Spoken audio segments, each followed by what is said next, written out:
Um, Good morning, Councilor Hogan. Gonna get this started. So this is a committee meeting, Department of Public Works, for the purposes of discussing a potential municipal sidewalk program. My name is Councilor Green. I'm joined by Council President Hudson, Councilor Hogan, Councilor Peniagua, Councilor Manchuk, Councilor Driscoll, and I believe that's it for the moment. Some others might, Councilor Allen's on here, and some others may be joining later as well. So Corey, I guess, are you going to be the one doing the presentation? I am, at least to begin with, and I don't want to mess around with my mouse too much because I'm going to screw something up, but hopefully Sam Edelstein and Neil Burke are also on here and can jump in if I need any assistance with their expertise. Sounds good. Go ahead. So we're here to talk about some of the, sidewalk analysis that our team has done to help inform what a municipal sidewalk program is. To be clear, this isn't the program. We haven't. This is some of the analysis that we did that we hope will help guide some of the decisions of what a program would look like. We had started a number of meetings. We've talked about it for some time. We had meetings in the beginning of March with Councilors Green and Rudd to share with them some of this information. And I know I also shared it with the council in March. So I really welcome the opportunity and appreciate the chance to talk about this, if not in person, at least digitally face-to-face, virtually face-to-face.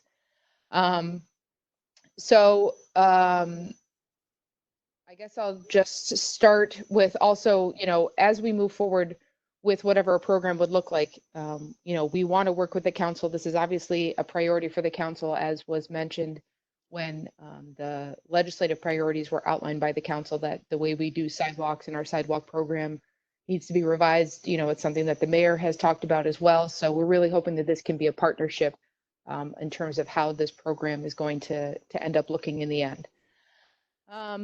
So I will begin with just, and this will look familiar to a number of counselors to the information that was sent out in March, but, we begin with a few assumptions and definitions. Our team looking at a sidewalk program that would include both sidewalk repair and replacement, new sidewalk installation for where perhaps sidewalks don't exist yet, and sidewalk snow removal. So we would envision a program that would include all of those elements. And so looking at, the cost of sidewalk snow removal, the cost in terms of how much sidewalk we install now, and the incorporation of some new sidewalks, we've identified $4.5 million as the breaking point. That's the amount of funding that we believe would be necessary to fund the program to make all of those things possible. I know there had been some, I think, misunderstanding or miscommunication when the mayor mentioned city sidewalk removal. This program doesn't envision full city sidewalk removal, that sidewalk snow removal throughout the entire city. The plan for sidewalk snow removal would be to continue to build on the network that we have identified being driven by pedestrian traffic, and we hope to build on that network as years go by. But it's not as if, once we introduce this program, we're going to be clearing snow off every single sidewalk in the city. I'm not sure that's a place that we want to get to, but if we were to get there, we wouldn't do it overnight. So just a couple other things, assumptions that we made, that sidewalks would cycle out after about 30 years. We would anticipate that would be the general lifespan of the sidewalk. We do account for those who have recently replaced their sidewalk. We think that would be an important part of whatever program is put together. They could be, exempt from this fee, perhaps on a sliding scale if you replaced your sidewalk 1 year ago, as opposed to if you replaced it 5 years ago. And also, we would want to have some accommodations for citizens who are currently paying back their sidewalk maintenance fees through their tax bill. Perhaps they could be exempt from this fee until their bill is paid off, but that's, something that's just a suggestion at this point. This funds would be collected citywide under these assumptions, and based on feedback from the council. We crafted this information based on the assumption that all property owners, including tax exempt organizations, including those parcels that do not currently have sidewalks, they would contribute to this fund. And so we wanted to build some sort of element of equity into the program. And so one suggestion was that even though the funds are collected citywide, we would allocate them by quadrant with a minimum that 18% of the funds collected would have to be spent in each quadrant. So that would prevent, one quadrant from getting all of the funding and just kind of build some equity into the program, but also allows us some flexibility so that if there is a major project in one particular quadrant, we would be able to allocate some additional resources there. So the definitions there, that those are some of the R stands for residential, C is commercial. So that was some of the different figures that we had put in to kind of play around with to see how we could reach that $4.5 million break-even point. At the bottom of the screen, the number of parcels who are currently paying off sidewalks via their taxes is a little over 1,500. 41,000 parcels if you're including government, and then sidewalk permits per year. That 2020, I'm sure at this point probably could be updated, but at the time we were collecting this information, that was the number. And I think, it is important also, given the uncertain nature of these times, that, these amounts are, these assumptions and this analysis is somewhat a snapshot in time, given that we, 4.5 million is the break-even point. We think at this point of what it would take, given where, say, there's some, significant decrease in competition in vendors that could provide sidewalks, that obviously might change how much we estimated the cost of installing a sidewalk would be. So I just wanted to just put it out there that, this is a snapshot, but obviously with everything going on, there are a number of variables that might change. It might be completely different 6 months or a year from now. So I know this is a little bit difficult to see, but it just kind of provides what the variety of scenarios for different amounts paid by residential property owners and commercial property owners.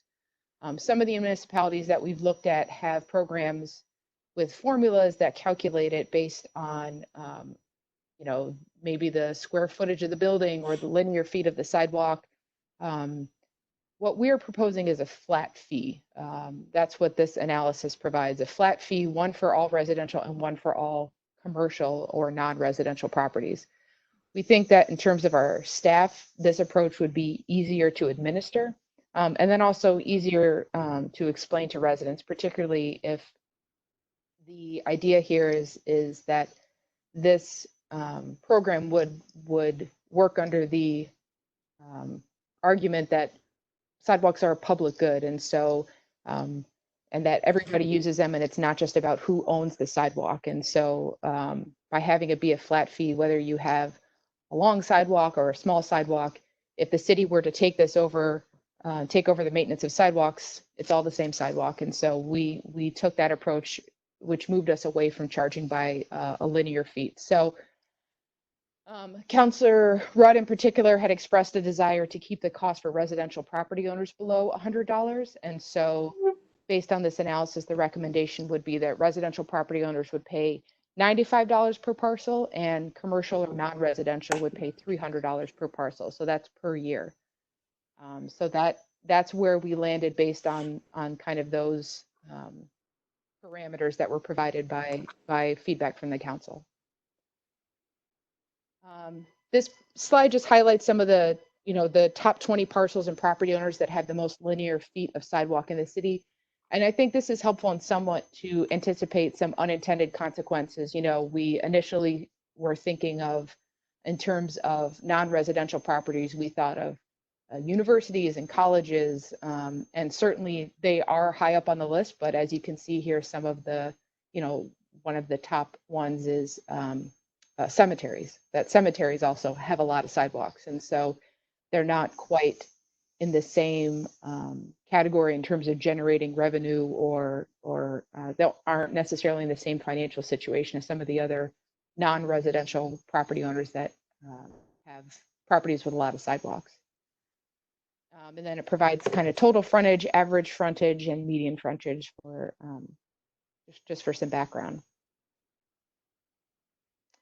And then this provides, it's pretty self-explanatory, just laying out the fees collected by assessment code and quadrant, just to show how it would break down by quadrant. And and then it lets you know, where some of the big properties with sidewalks would be. So there's a fairly even distribution there. In our conversations with the council, as I think I mentioned in my email in March, that some of the feedback that we've received from councilors Rudd and Green, including could there be a way to account for folks who have condemnable sidewalks? Is it possible that they could pay a slightly higher fee? We're open to different ways to structure this. We just thought that having a flat fee, even if there is some sort of distinction there, would make more sense than perhaps the Ithaca model, where it's, I don't want to say it's a complicated formula, but it's certainly a formula, and in conversations with our folks in assessment and finance, the ability to administer would be easier on the staff if it were more of a flat fee. And I think, as I mentioned, really is more consistent with the philosophy that sidewalks are a public good. And so we all use them, and people shouldn't necessarily have to pay more as a resident just because you happen to live on a corner property. Other people use your sidewalks. I'm going to guess, your sidewalk is not just something that you as a property owner walk up and down in front of your own house. It's something that everybody uses. And so the argument there is that this is really a public good. The concern remains in terms of the tax cap. I know that's a concern for the council. Again, this is an uncertain time, so who knows on the state level where the tax cap conversation is going to go. I know that Councilor Rudd also has a strong belief that this shouldn't account for the tax cap, and we're happy to stand with the council to take that stand. But we just need to be mindful that if the tax cap is something that continues, that this sidewalk fee could certainly play into it. So I think that's the extent of what we offered. I mean, it's a pretty straightforward program. We didn't want it to have it be too complicated.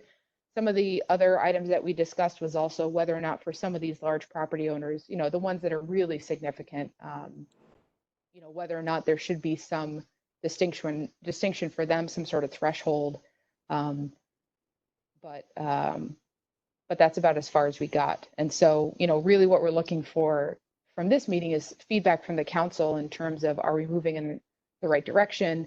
As I mentioned, this is really something that needs to be done in cooperation with the council. It would have, it's a huge impact on the community, I think, positively, to really make this a more walkable city. And the ability to install new sidewalks in places where they're needed, I think, is a really exciting opportunity that this program could provide. So that's my main purpose, I think. I don't know, Neil and Sam, if you have anything to chime in on, but I think our goal here is also to hear from the council in terms of what concerns or questions you all have.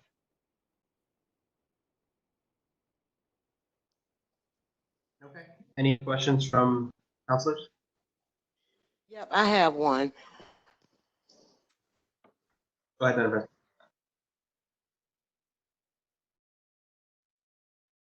I don't have any of the shoveling or sidewalks done. So question for you, how do you plan to spend that, Corey? I think I missed the beginning of the question, President Hudson. Would you mind saying that one more time? You were talking about people that have no sidewalks and how it's going to be spread evenly across the city, everybody.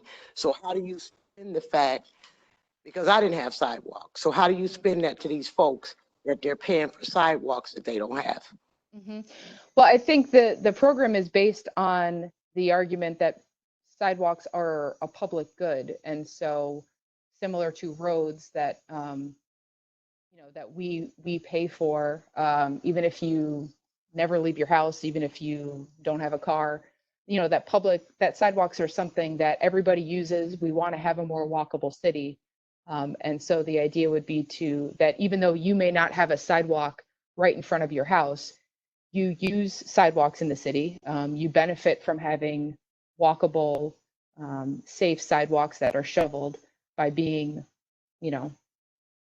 by living in the city. And so that's really the argument there, is that shifting the mindset that a sidewalk is, the responsibility solely of the property owner to, no, it's really more of a public good for the entire community. Right, So, should the legislation maybe be changed to say that instead of saying that it's the responsibility of the property owner? Because I'm not trying to be the devil's advocate, but I do believe you're gonna get a lot of pushback on that one from folks that don't have sidewalks. well, I would say that we would get a lot of pushback, hopefully, because whatever program we put forward would be a partnership between the administration and the council. But I agree. I mean, I think that's probably the largest argument that we would hear against any shift in the way that we approach sidewalks is folks not agreeing with the fact that sidewalks are a public good. And I think it's just, and you're right, it would require a change in legislation, shifting the responsibility from the property owner to the city. And so, yeah, I do anticipate that being some pushback on our program. And Corey, this may be a question for you, or maybe Neil would know. The properties that don't have sidewalks, can you give a little background of the history of like how that would come to be, that a property would not have a sidewalk? Neil, can you This chime in is on that? Neil Burke with D.P.W. A lot of this depends on whether or not your property or your community has sidewalks, depends on when your area was incorporated into the city. So you see a lot of the older areas tend to have larger amounts of commercial properties. You tend to see more developed streetscapes.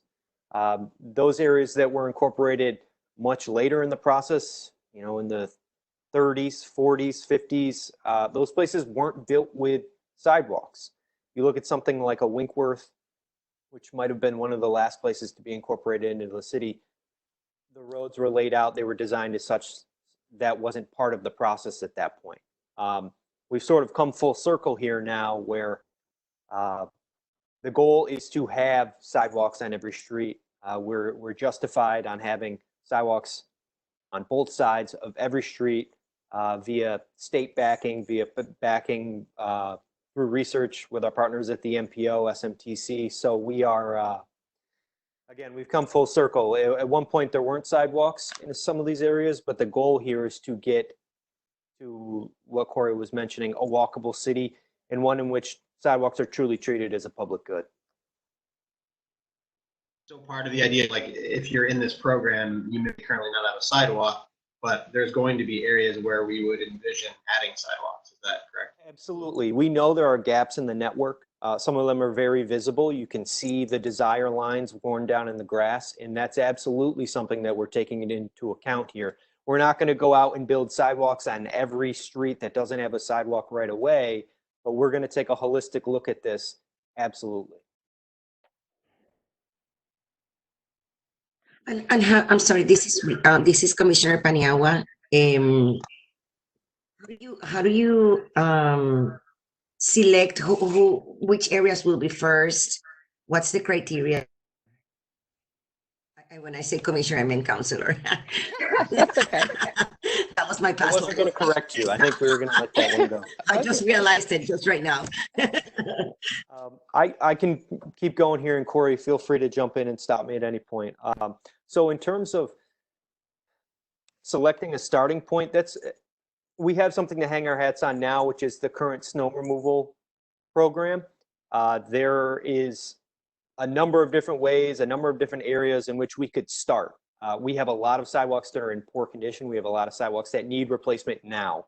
So what we're going to do is prioritize certain areas based on what we're already doing. We're already clearing snow on about 80 miles of streets, 80 miles of sidewalk. So we know that's one place to start. In discussions with our contractor, they've let us know pretty candidly that a sidewalk that's in good condition takes less effort and less time to clear in the winter, so it makes their job easier as well. Outside of that, we're working with our partners at the Syracuse Metropolitan Transportation Council to really run the numbers in every which way possible. We've developed a matrix with them that incorporates 15 different data sets and every type of map you could imagine to really identify what are the hot spots and where do we focus our energy first. Once the program gets moving, it becomes a little easier as we've started replacing sidewalks. We know the life cycles. But in terms of day one, what would it look like along the snow clearing routes and also in areas that connect to schools and known pedestrian generators like shopping centers, senior centers, churches, post offices, things like that. So, and then, to inform the residents, is how far in advance do they know this is coming to them? I mean, that their sidewalks will be fit.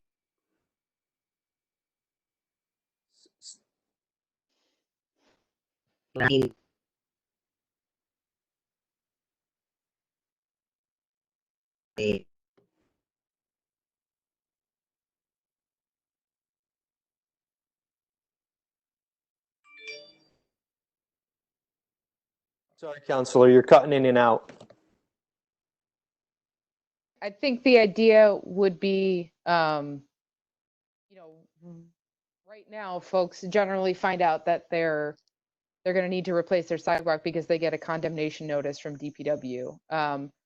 But, and I think I didn't spend too much time on why our current program doesn't work, but to spend just a few minutes on why our current program doesn't work. I mean, it works, but it doesn't, it is large, and Neil, jump in here it's largely complaint driven. I think it's almost entirely complaint driven. And it doesn't necessarily target where people are walking. So, pedestrian traffic is not necessarily a factor when somebody's complaining about somebody's sidewalk. And, it also just is often used as a tool against neighbors. So, somebody doesn't like somebody's dog barking, and so they notice that their sidewalk is broken up, so now they call it into the city. We're kind of stuck in the middle because we do have to condemn that sidewalk if it doesn't meet the standards of safety and in terms of materials. And it just is used as often as a way to turn neighbor against neighbor, and that's not really what a sidewalk program should do. A sidewalk program should be about targeting where people are walking and making it safer for folks to walk. So, I mean, if we were able to introduce a program where we could proactively determine where sidewalks could be installed and it was not determined by complaints, then I think we could certainly give folks more notice that where the work would be done. I think in part because of the way that Ithaca, I know, does it, is that they collect it by district. Wow, hey, groovy, like echoing like crazy. They collected by district, and then that money is spent in that district. So, in this proposal, it's collected citywide and then spent by quadrant, and then we would be able to control where that money is spent. A combination of Neil and SMTC and others would plan out the best use of the funds that were collected that could complement projects that the city's already doing or projects that another entity is doing, that could target areas where we know people are walking but sidewalks aren't present. So, I think we would be able to provide more notice to folks, and perhaps they might welcome the fact that they're getting a new sidewalk, whereas right now a condemnation notice from DPW that your sidewalk has been condemned is just not a great way for folks to know about that. And it's also an unexpected cost that a lot of people don't count on, having to spend, anywhere from, I don't know, Neil, $4,000 to $20,000+ on a new sidewalk that you didn't plan for. Whereas this is a flat, predictable, you can plan on it fee that would go towards, I think, a much better product than the scattershot approach that we have now. Yeah, to just quickly piggyback on Corey's points, this type of program, we would be out there collecting granular level data. We would have much better information at our disposal to plan better. So that's one of the main things that comes out of this, is that you don't find out via a condemnation notice and a bill from the city that you have sidewalk issues. we would be able to proactively go out, push out information that lets you know, hey, we're going to be here spring 2023 or in fall 2024. So we would be able to let people know well in advance of doing any work. And obviously any work that we would undertake, we would incorporate door hangers, other types of public information to let you know that, hey, we're doing work on the street, similar to the way that we do street reconstruction and other projects like that. Right. And it would give us a little bit more flexibility. And I think fairness, you know, I know Councilor Allen, and I'm sure all the councilors have gotten calls from residents who their sidewalks were damaged because of a tree that they don't own because the city owns it and they can't necessarily remove it because it's the city's tree, but it's damaged their sidewalk, which now by our laws and ordinances, they're responsible for fixing. And so I think this would also allow us to be a bit more creative because we would be controlling, it would be a continuous sidewalk. We would be controlling how the work is being done.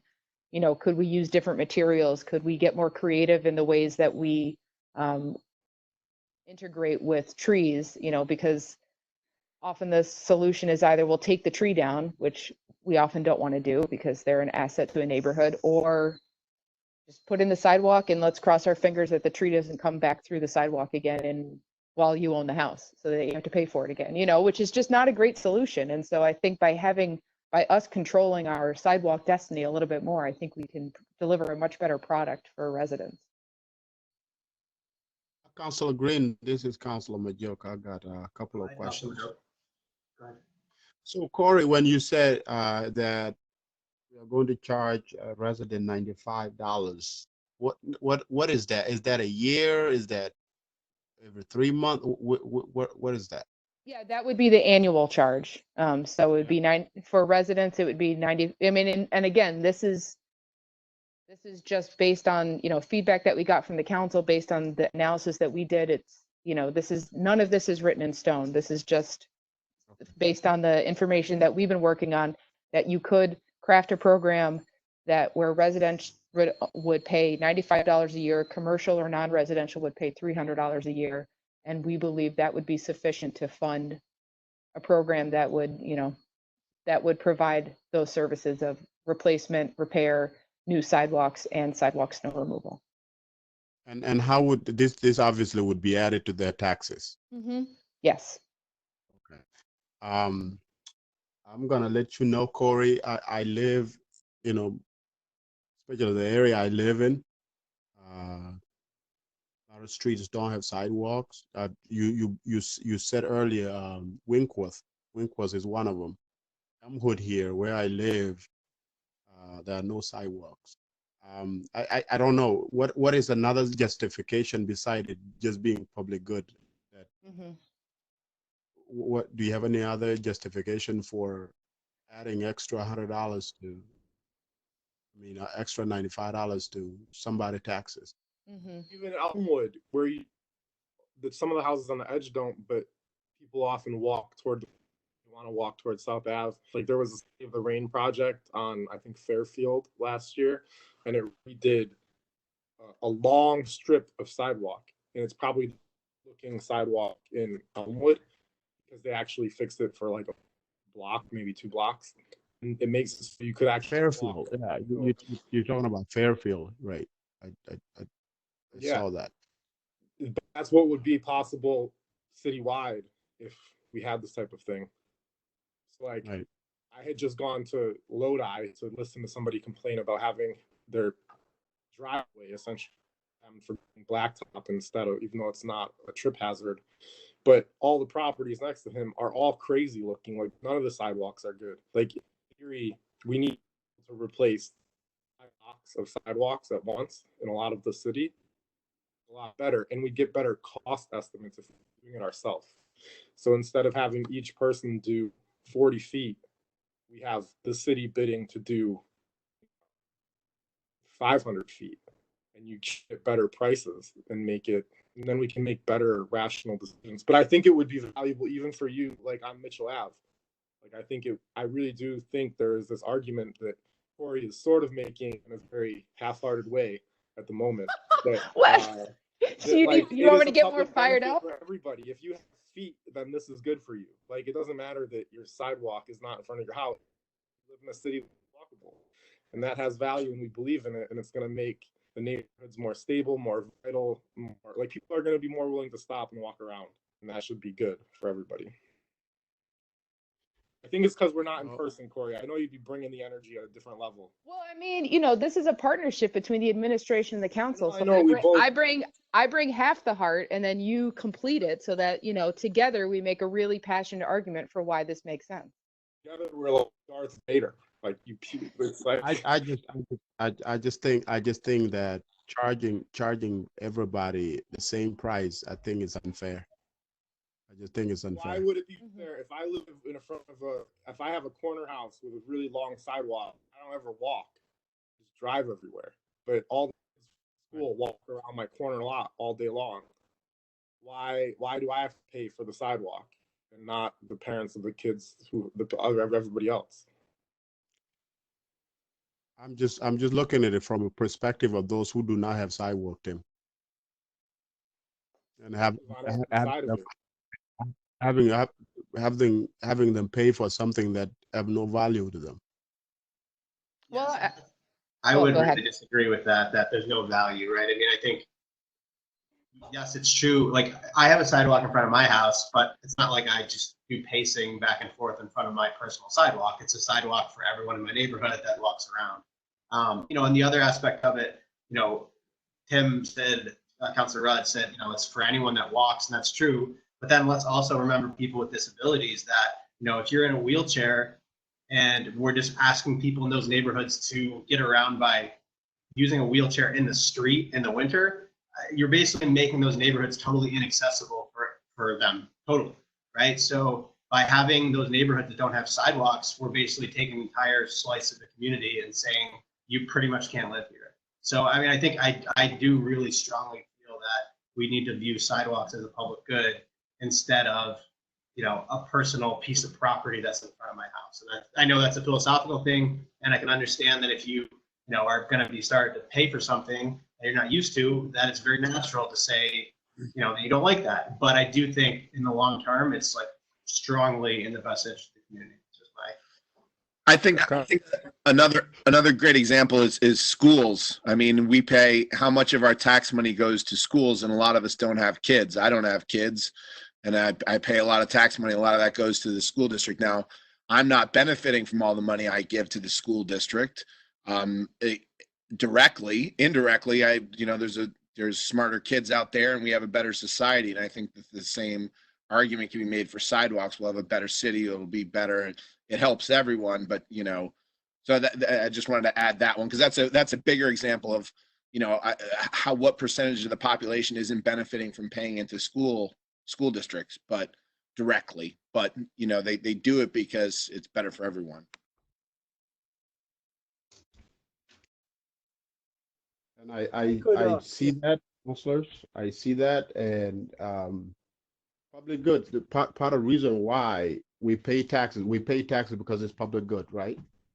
At the same time, we don't pay same amount for taxes, do we? Everybody pay different amount. That's where I'm coming from. I'm not objecting to the idea of beautifying the sidewalk. I'm just saying that instead of making everybody pay the same amount, it's unfair, especially for those that have no sidewalk.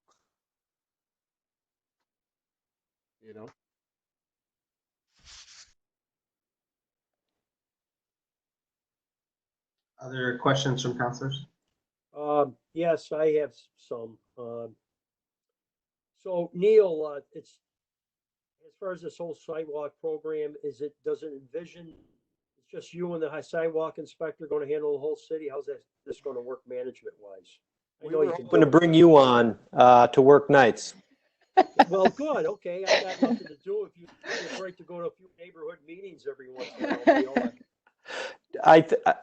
To begin with, we obviously do have the sidewalk inspector who works now. We have a couple of people at D.P.W. like myself and some others who focus on these types of issues. But as this program gears up, we definitely see this being an additional staff position for someone to oversee this entire program. It's pretty large, and I think you're getting it to that point that this is something that's new, it's big, and it needs someone to be directly overseeing it, and that's something we're envisioning as part of collecting these fees and administering this program, yes.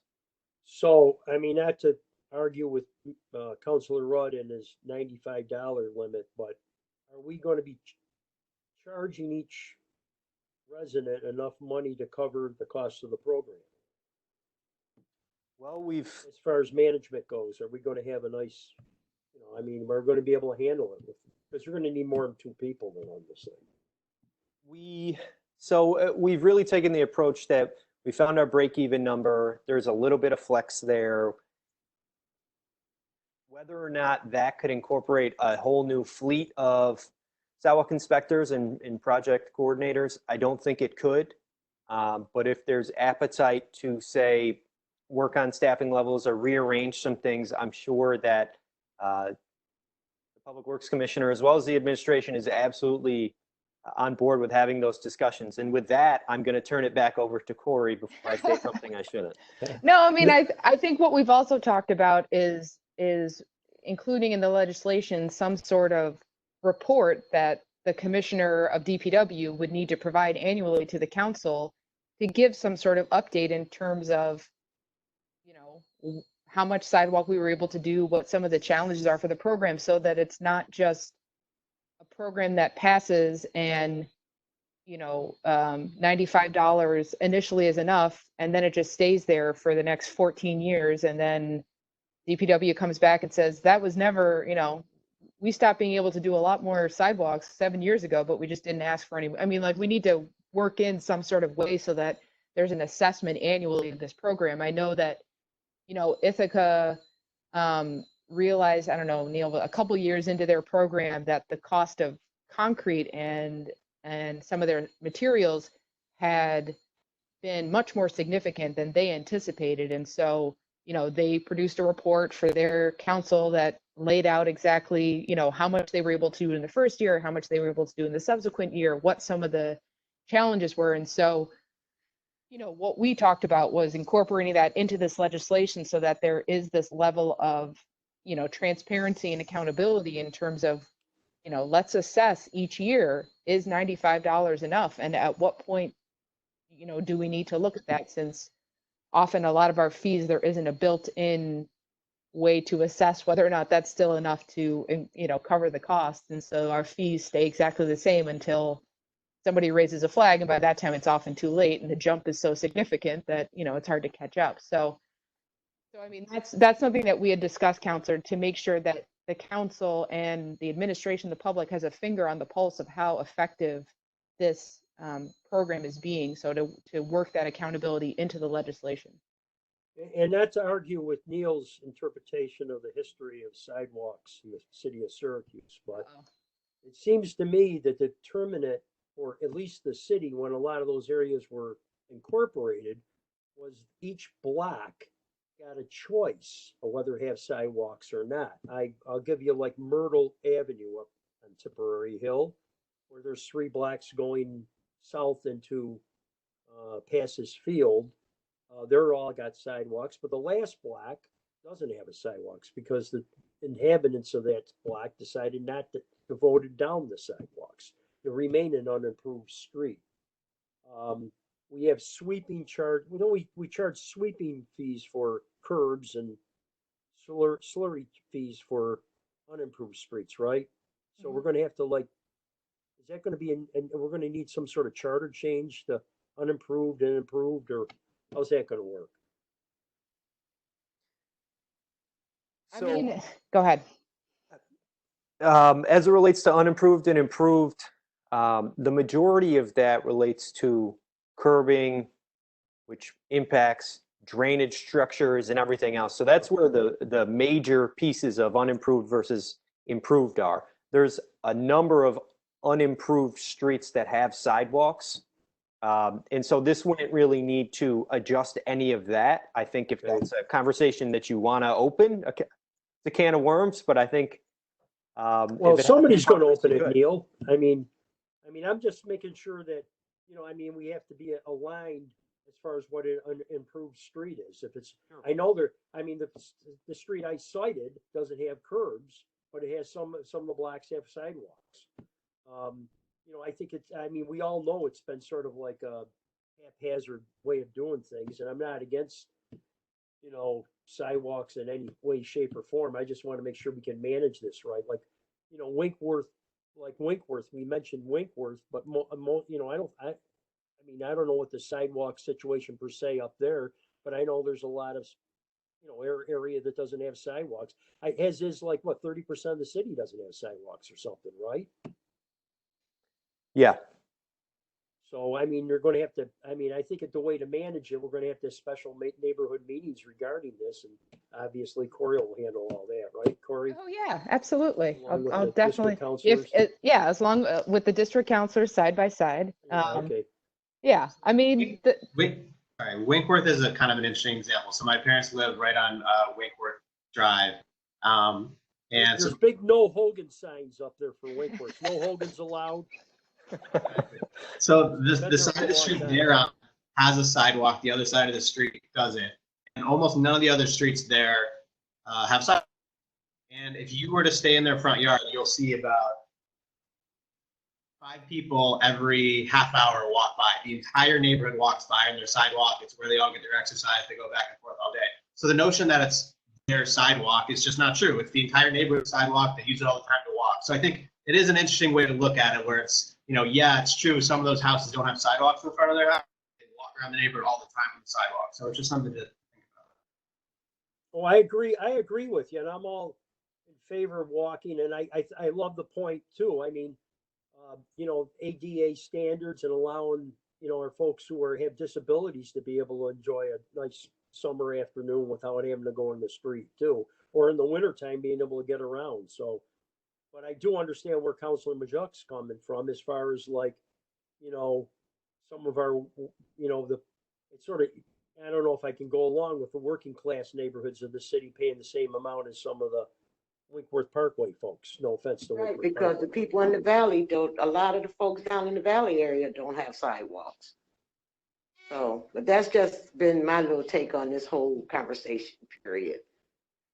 I mean, and I think the way our current sidewalk program exists, I don't blame them for not wanting sidewalks. But I think if we're able to take a bigger role in making sure our city is walkable and accessible, obviously the snow clearing is still a pain, but yeah, the way that our current system works, I wouldn't blame people for not wanting a sidewalk. But I think if the city can assume responsibility for repair and replacement, I think then, it makes it a bit more appealing for folks to have, and we want a more walkable city. I agree. I don't know if I'm on board totally with the fee structure issue. So, that's about, I mean, some of the, like up in some of the working class neighborhoods, you're not even talking, you're talking 10 feet, 12 feet of sidewalk. Mm-hmm. And some people have significantly more or will need significantly more. And would you target those neighborhoods that, I mean, between the neighborhoods that are deteriorating sidewalks, would you start targeting the neighborhoods that don't have sidewalks and start putting them in? So at least they know they're going to be, they're going to be able to see something that they're paid for, or how are you going to work that? Yeah, I mean, I think, and Neil, you can speak to this. I think it would be a balance that we try to strike between replacing deteriorated sidewalks and installing new sidewalks. And I think similar to the sidewalk snow removal program, we'd be driven by pedestrian traffic. I mean, it's a tired example, but I use it each time is Sealy. There are, and I'm sure there are areas like this all over the city, but Sealy gets a lot of pedestrian traffic up and down that hill. And there are, patches of sidewalks. On one side of the street, there's no sidewalks at all. And so people are walking in the street, particularly in the winter, in the dark, it's very dangerous.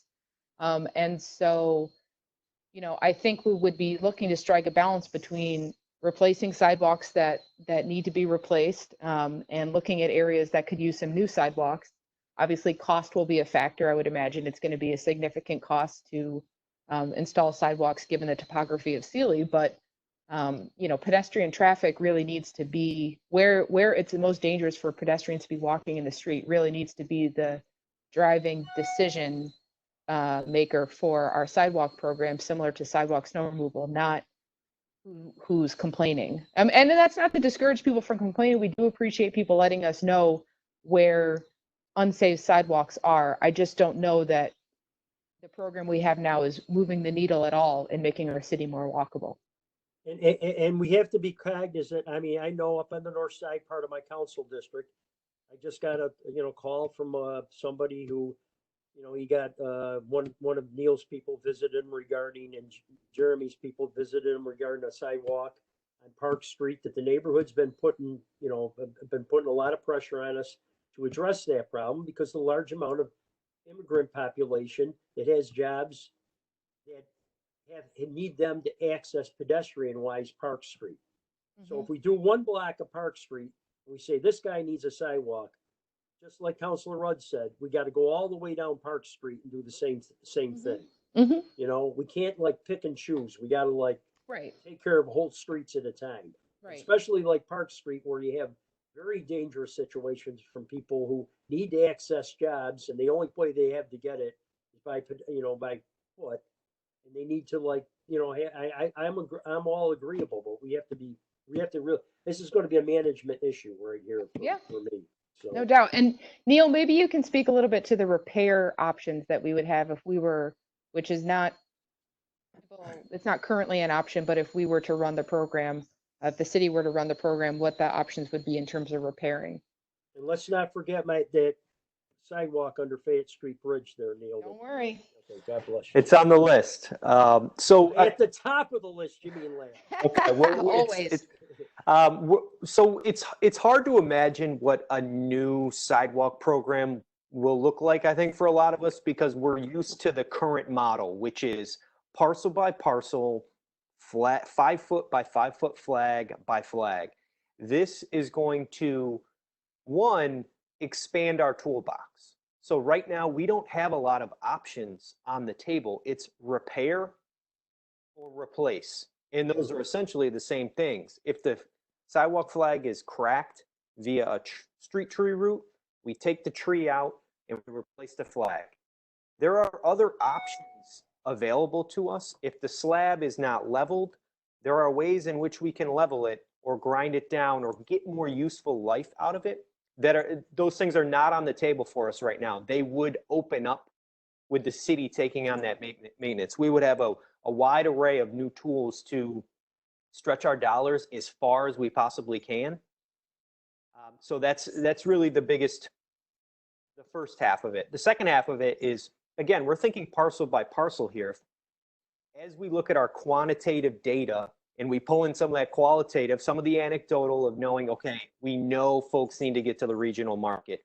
We know the sidewalks on Park Street are bad because we have the data to back it up. Here we go. We can get one concrete truck to pour multiple yards of concrete all up and down multiple blocks of Park Street, instead of having each individual property owner pay $5,000, $5,000, $5,000 all the way down. There are savings absolutely to be incorporated here by purchasing in bulk and by planning ahead, which is, the toolbox and planning ahead are going to put us miles ahead of where we are currently. Excellent. Good. I'm finished, Councilor Green. Okay. I know the clerk had a question or a comment. John, if you want to jump in. Thank you, Councilor Green. I just wanted to share some historic perspective, because in a previous life, I was Deputy Commissioner of Public Works, and I have some historic background there. Just so you know, Neil gave you a pretty good explanation of how this happened. It was really the annexation of Eastwood and the Valley and Whitworth and all these areas that already had streets put in with no curbs, no sidewalks, is why we have that. The standard in the city of Syracuse was always to put in curb streets with sidewalks when a developer built up an area within the existing city of Syracuse. So that's why we have this uneven, and if you look at it, it's mostly around the perimeter of the city. If you go around the perimeter of the city, it's mostly where the sidewalks don't exist. There are some in Eastwood in the business district, but a lot of the residential neighborhoods don't have it. So what is the program now is that if 2/3 of the residents on a street want a sidewalk, the city will install a sidewalk. They have to sign a petition, submit it to the city clerk, and they can ask for sidewalks. And that is a program that happens now. Because they were allowed to have no sidewalks, that's why you would have to ask for them at this point, because they weren't part of the city at the time. The other thing that's going to come up, I just want to share this with council. I think this is a very ambitious program, but it needs to be thought out in a little wider context. The people in Eastwood for 100 years have been blaming us for not putting in curved streets. As soon as you start putting in sidewalks, they're going to say they want curved streets. An unimproved street does not have a concrete base. Therefore, you just can't throw curbs in. You have to reconstruct the whole street. Very expensive. So just keeping an eye on that once you start going into some of these areas with unimproved streets and add sidewalks, they're going to wonder why they don't have improved streets. And currently, we only charge people for a service they get, whether it's slurry seal or street sweeping, as Councilor Hogan had pointed out. This would be a brand new concept. So I suggest strongly that you have neighborhood meetings to talk about this, since there's some time before you implement it, and get feedback from the different quadrants of the city on how people feel about it, because Councilman Majoke is correct. I've lived in 4 houses in the city. I've only had sidewalks in front of one of them. So there's a lot of people who don't have sidewalks. It doesn't mean that they shouldn't participate in paying for a sidewalk program, but you need to educate them to that. The other thing I think that's important to note is the legal responsibility. When I was deputy commissioner, I went to court constantly to say the city wasn't liable for this accident that happened on the sidewalk because we were never informed in writing. Right now, if the city's not informed in writing, their liability doesn't exist. Once we own the sidewalks and maintain the sidewalks, we're going to be in court a lot when somebody slips and falls and wants to sue the city. So I think we need to look at that and see what the potential liability to the city is going to be, because we don't currently own the sidewalks. We own the right of way, but the property owner adjacent owns the sidewalks. And therefore, they're responsible if somebody falls and gets hurt on the sidewalk. So you're going to change that responsibility to the city under a citywide sidewalk program. I think that's important to consider, and I do strongly suggest that you get neighborhood input and discussion before you take on an ambition plan like this, because that's been my historic position, is that we have a lot of people who have different ideas throughout the city about sidewalks, and I just think we should educate them before you move forward if you're going to take on an ambitious program like this. That's all I want to add. There has been outreach across the city in all types of ways. Like I remember going to one at Dr. Weeks a year and a half ago where we pinned different things on the maps, and there's been input. It's not like there's been no input, but sure, we can get more. But I did have one specific question, which is just you said there's 1,500 roughly that are paying for having been condemned. What's the pipeline look like of condemnations? Like how many are being condemned now? How many have been flagged for condemnation? Do we have those numbers? Neil, do you have those numbers or no? I do not. We Okay. can reach out to the sidewalk inspector and also Jeremy, but those also might be just workflow items in city line. There might be a way to pull that data somehow also. Yeah, So if you you're could looking. share that would be helpful. So the number of condemnations, outstanding condemnations. Yeah, and I guess how many we maybe tie it to how many we do a year, so we have a sense of like, is there a backlog already? Yep. I just want to acknowledge the clerk's comments. Those points are well taken, and we absolutely agree that information and just dissemination of this information and ideas about the program is key. We learned that with the sidewalk snow removal pilot. A lot of folks are confused about where their property ends, what the right of way is, who is responsible for what. So these are all broad conversations and broad topics that we absolutely need to address with the public every which way, in multiple different formats. Absolutely. To the clerk's comments too, he said if we do this, people might demand curb streets and full streets. I mean, yes, hopefully they would, because like that's the point. Is there these things that make cities better, more livable, and we haven't done them for too long. We need to figure out ways to do them. If we can figure out a way to do sidewalks, we can figure out a way to make whole streets in general. But I think we have to start someplace, and this is probably as ambitious as.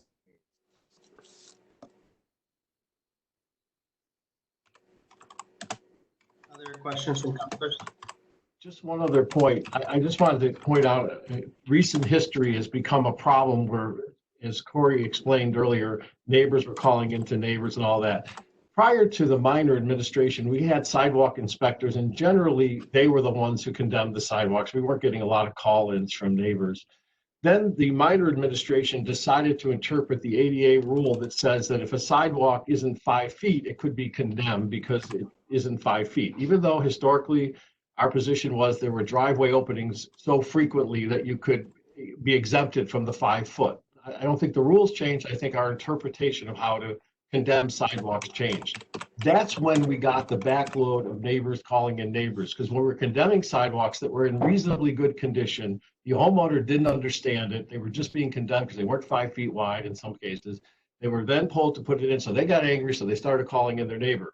So prior to this, we did have a program that worked reasonably well until we started to enforce 5 foot wide sidewalks. And I just wonder if anyone can look into that, because it's my understanding the ADA rules didn't change. It's just our interpretation of them changed. We'll absolutely be looking into that. You're right about the rules. Things have been updated. ProAg and other guidance suggests, they make suggestions, and we've interpreted those suggestions in certain ways. They varied, as you've pointed out. And yeah, all options are really on the table, including materials, specs, you name it. The double pour, the dreaded double pour. So absolutely on the table. We're going to take a look at everything holistically. Other questions?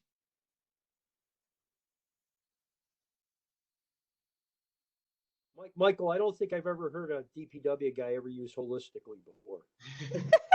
It's a new day. Yeah, I know. It's a new day. Can I take it back? Oh, that's okay, Neil. What was that? What was the desire lines? What was the?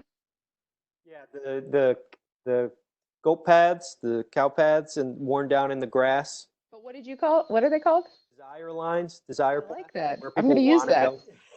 I'm going to use that. I like that. One last thing on paying, we obviously just passed a budget. So is this the kind of thing where you think we pass a law, like we do whatever we need to do to create this kind of thing, and it takes effect like some period later, so we pay for it? Like, can we create this, or is it so separate that we could create it whenever? Like, we do it separate of the budget because it's going to be a separate entity, so to speak.